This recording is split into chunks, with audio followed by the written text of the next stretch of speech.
तो आज मैं इस वीडियो में बात करने वाला हूं बांग्लादेश को लेकर के। जो अभी आप लोगों ने सोशल मीडिया पर देखा होगा कि बांग्लादेश की जो प्रधानमंत्री थी शेख हसीना, वो देश छोड़ करके भाग चुकी है। तो अभी खबर यही निकल कर आ रही है कि वो देश छोड़कर, जो बांग्लादेश छोड़कर वो भागे है, वो भारत आई है।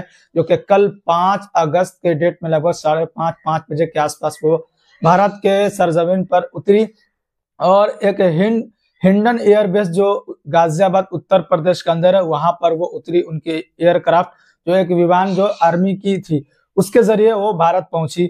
और शेख हसीना को बांग्लादेश छोड़ने की जरूरत क्या पड़ गई, कैसी पड़ गई? क्योंकि बांग्लादेश के लिए शेख हसीना एक बहुत ही पावरफुल प्रधानमंत्री के रूप में जानी जाती थी और प्रधानमंत्री के तौर पर बहुत सारे उन्होंने काम किया। बांग्लादेश को तरक्की की ओर ले जाने में वो सफल रही। किस कारण वो बांग्लादेश छोड़ी और क्या ऐसी परिस्थिति बन गई कि उनको देश छोड़ना पड़ गया, प्रधानमंत्री पद से इस्तीफा देना पड़ गया? तो अभी कुछ दिनों से आपको पता ही कि बांग्लादेश के अंदर छात्र आंदोलन चल रहा है, जो कि रिजर्वेशन को लेकर के। तो वो मामला जो बहुत ही ज्यादा तूल पकड़ा बांग्लादेश के अंदर, और बांग्लादेश के अलग अलग कोनों में ये आंदोलन बहुत ज्यादा बड़ा रूप ले लिया। उसके बाद से ढाका जो बांग्लादेश की राजधानी, वहां पर भी एक बड़ा रूप लिया। उसके बाद से ऐसी स्थिति बन गई कि सुप्रीम कोर्ट को इसमें दखल अंदाजी करनी पड़ी। सुप्रीम कोर्ट ने फैसला सुनाया। उसके बाद से ये मामला मतलब रफा दफा हो गया। फिर उसके बाद से ये क्या ऐसी परिस्थिति बन गई कि ये मामला ऊपर उठता ही गया, बल्कि सुप्रीम कोर्ट के फैसले आने के बाद भी ये मामला दबा नहीं, छात्रों का आंदोलन खत्म नहीं हुआ, ये आंदोलन बढ़ता गया। कारण ये हुआ कि प्रधानमंत्री को मजबूरन अपना देश छोड़ना पड़ गया।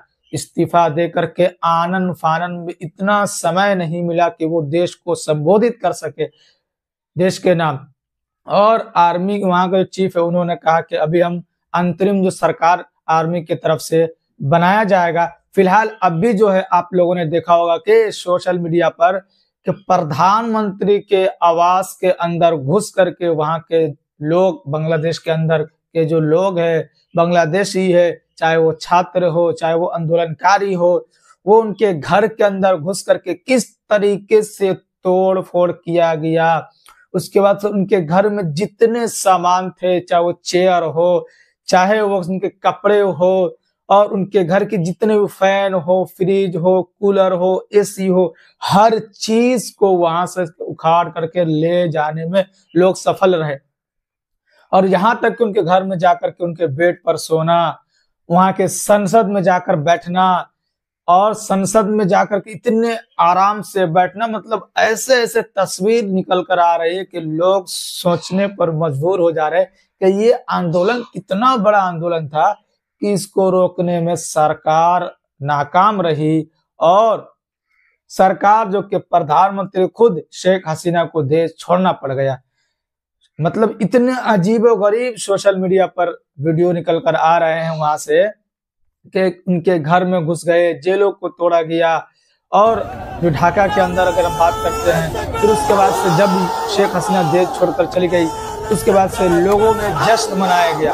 वहां के लोग जो आंदोलनकारी थे वो जश्न उन्होंने मनाया, मिठाइयां बांटना शुरू कर दिया। उसके बाद से आर्मी के लोगों से, सेना से उन्होंने मुलाकात किया, हाथ मिलाया और तकबीर के नारे लगाने शुरू कर दिए और सड़कों पे नमाज पढ़ना शुरू कर दिया। तो यहाँ तक मतलब इतना आंदोलनकारी उग्र हो गए थे कि किसी न किसी तरीके से शेख हसीना अपने पद को छोड़े, और आखिर में उनको पद छोड़ना पड़ गया।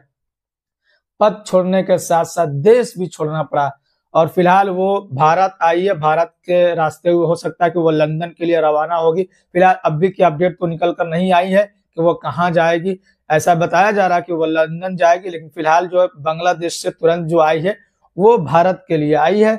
और ये जो आंदोलन इतना बड़ा एक रूप ले लिया, किसी को अंदेशा नहीं था कि प्रधानमंत्री इतनी सफलता पूर्वक जो देश को चला रही थी।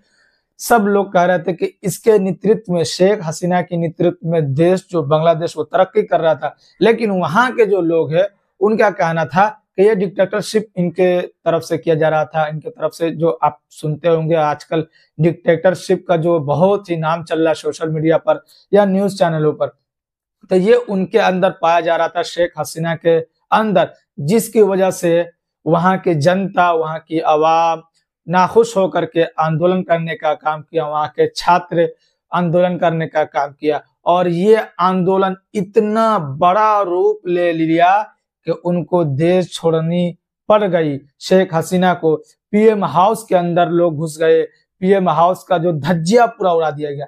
कहा जाता है कि पीएम हाउस सबसे सुरक्षित जगह होता है, पीएम हाउस होता है सबसे, देश का जो मेन लीडर होते हैं वो सुरक्षित जगह होती है। लेकिन वहां पर जाकर के किस तरीके से लोग एंजॉय कर रहे थे, वहां के लोग, बांग्लादेश के छात्र जो आंदोलनकारी थे, वो उनके घर में आराम करना, उनके सोफे पर बैठना, सोफा को उठाकर बाहर लेकर आ जाना, उसके बाद उनके बेड पर आराम करना, हर चीज को बाहर वो लेकर आ गए, किसी भी चीज को उनके अंदर छोड़ा नहीं गया। उनके कपड़े जो बहुत ही अभी सोशल मीडिया पर वायरल हो, उनके जो कपड़े है, साड़ी वगैरह जो भी कपड़े वो पहनती थी, उन सब को लेकर के बाहर आया गया आंदोलनकारी के द्वारा और आर्मी के द्वारा। जैसे कि मैंने बताया कि वहां के बताया गया है कि सरकार बनाई जाएगी। फिलहाल सरकार ये चल पाएगी या नहीं चल पाएगी, क्या स्थिति रहेगी, वो तो आगे देखने को मिल जाएगी। लेकिन सबसे बड़ा सवाल यही है कि जनता जब उग्र हो जाती है,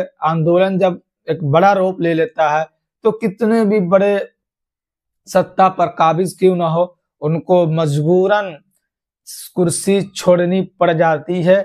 जैसे कि आप अभी बांग्लादेश के अंदर देखे, कुछ दिन पहले आप लोगों ने कुछ महीने पहले देखा होगा, श्रीलंका के अंदर जो इसी तरीके का मामला हुआ था